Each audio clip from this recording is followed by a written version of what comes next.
Here, as in many parts of Scotland, time is measured in centuries, not years.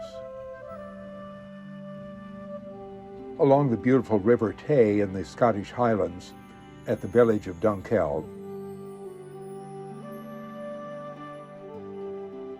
people have been coming to a small rise on the north bank of the river to celebrate their religions for more than 1,200 years.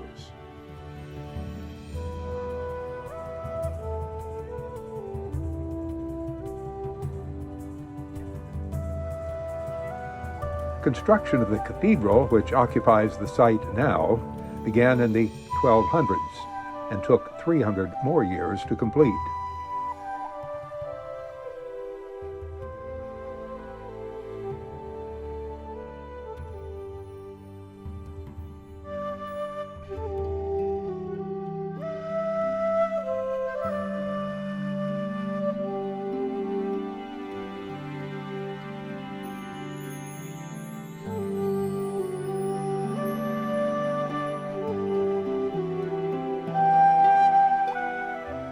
The fighting that raged in parts of Scotland over the centuries left the cathedral in ruins in 1560.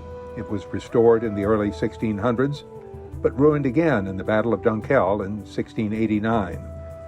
At the time, the village was built right around the cathedral, and the fighting took place on the cathedral grounds, and most of the village was destroyed too. A century after that, 1762, what we would call a public works project for the community was launched, and the roof of the choir part of the cathedral was restored. That space continues today as the home for the Church of Scotland's village parish.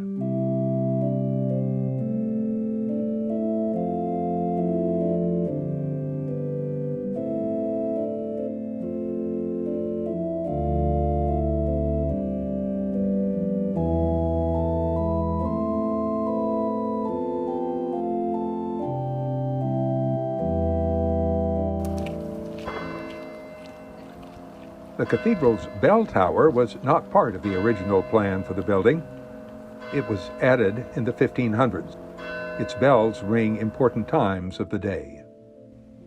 300-year-old gates greet visitors coming from the village to the cathedral. The stonework for the nave has remained standing for these centuries, and attempts to protect that part of the building from the ravages of weather have been underway for years.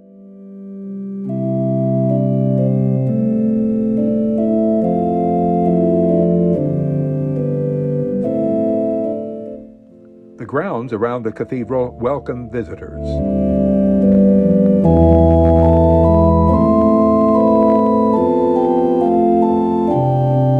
The cathedral grounds also serve as the cemetery for historic notables, and the grave markings remind one of the centuries of this hallowed ground.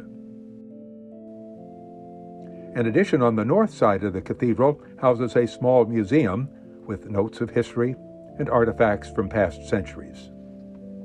While the portion of the cathedral in ruins, the nave, is closed to visitors, visitors are invited to come into the choir portion to visit and admire the structure and to attend services.